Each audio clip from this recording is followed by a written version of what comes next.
بسم اللہ الرحمن الرحیم۔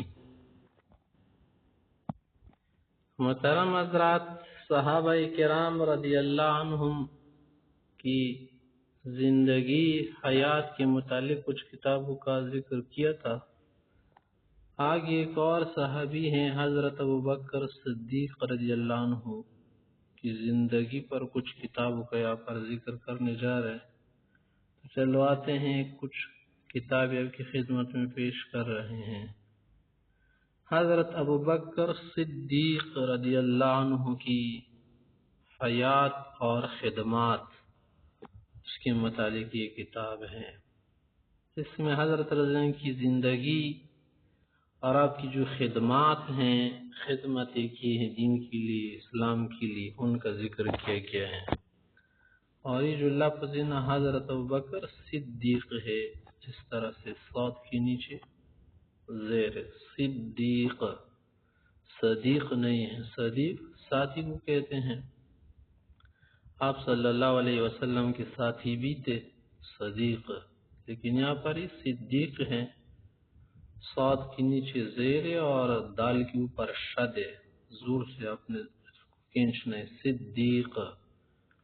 قرآن کریم میں جن چار گروہ کا ذکر کیا گیا ہے کہ قیامت میں وہ سب سے عظیم شخصیتیں ہوں گی، جو کہ قیامت میں اعلیٰ درجے کے لوگ ہوں گے، ان میں النبیین دوسرے نمبر پر ہے، الصدیقین تیسرے نمبر پر، والشہداء نمبر 4، والصالحین۔ تو صدیق کا لقب پیغمبر علیہ السلام نے اسے دیا تھا۔ اسی طرح حضرت عائشہ رضی اللہ عنہ کو بھی صدیقہ کہتے ہیں، حضرت عائشہ صدیقہ۔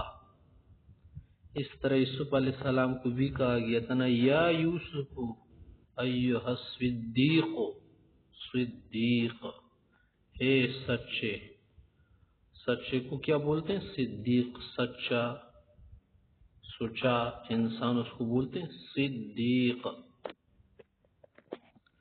تو یہ کتاب یہ ہے، آپ پڑھ سکتے ہیں، حضرت مولانا محمد الیاس گمن صاحب کی ہیں۔ اس طرح سے ہمارے پاس ایک اور کتاب ہے، حضرت سید صدیق اکبر رضی اللہ عنہ۔ دیکھیے آپ پر لکھا ہے صدیق۔ حضرت مولانا محمود الرشید یہ اس کی ہیں۔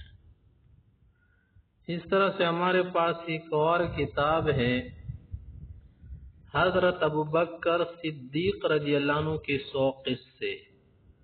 حضرت رضی اللہ عنہ کی زندگی میں جو قصے ہو گئے ہیں، ان کا ذکر علماء نے کیا ہے اور ایک ساتھ جمع کیے ہیں وہ قصے۔ اس طرح سے اور بھی صحابہ کے اس طرح کے علماء کرام نے 100 قصے جمع کیے ہیں، بہت سے صحابہ کے، حضرت ابو ہریرہ کے، حضرت عائشہ کے، حضرت عمر رضی اللہ عنہ کے، بہت سے صحابہ کے۔ حضرت مؤلف شیخ محمد صدیق منشاوی۔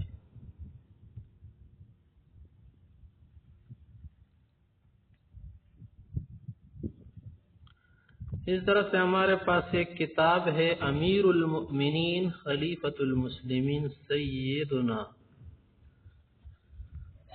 صدیق اکبر رضی اللہ عنہ۔ اکبر اس کو اس لیے بولتے ہیں نا کہ امت میں سب سے بڑے صدیق تھے، ٹھیک ہے۔ یہ کتاب آپ اس کے متعلق پڑھ لیں، حضرت محمد فاروق صاحب کی ہیں، اس نے مرتب کی ہیں۔ اس طرح سے ہمارے پاس ایک اور کتاب ہے، سیدنا ابوبکر صدیق رضی اللہ عنہ، شخصیت اور کارنامے۔ حضرت رضی اللہ عنہ کی جو شخصیت ہیں اس پر جو ہے روشنی ڈالی گئی ہے، اور اسی طرح سے حضرت نے جو بڑے بڑے کام کیے ہیں، کارنامے، تو وہ جو ہے نا اس کتاب میں آپ کو ملیں گے، ٹھیک ہے۔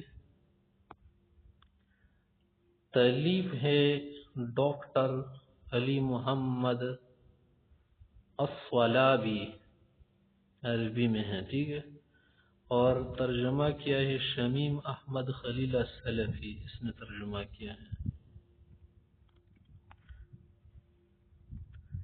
تو یہ کتاب جو نا محترم حضرات ہم پڑھ لیتے، اس سے ہمیں اندازہ پورا ہو جائے گا۔ اس طرح سے ہمارے پاس ایک کتاب ہے، امیر المؤمنین خلیفۃ المسلمین جانشین پیغمبر رفیق غار و مزار حضرت سیدنا ابو بکر صدیق رضی اللہ عنہ، یہ جو تین پیغمبر علیہ السلام کے پہلے دوست تھے، دنیا بھر کے مسلمانوں کے عظیم پیشوا رہے تھے، خلیفہ اول. تو اس کے جو حالات ہیں، واقعات ہیں، زندگی ہیں، اس پر جو ہے یہ خوبصورت اور مختصر مجموعہ ہے، پڑھنے سے آپ کو خود ہی اندازہ ہو جائے گا. حضرت مولانا ضیاء الرحمن فاروقی صحابی اسی کی مرتب کردہ ہیں. ٹھیک ہے، تو یہ کتابیں جو ہے نا آپ حضرت ابوبکر صدیق رضی اللہ عنہ کے متعلق پڑھ سکتے ہیں. اس کے علاوہ بھی سینکڑوں کتابیں ہیں، عربی میں، اردو میں، دیگر زبانوں میں. تو ہم نے صرف بطور مثال کے اور افادی کے لیے کچھ کتابوں کا ذکر کیا آپ حضرات کے سامنے.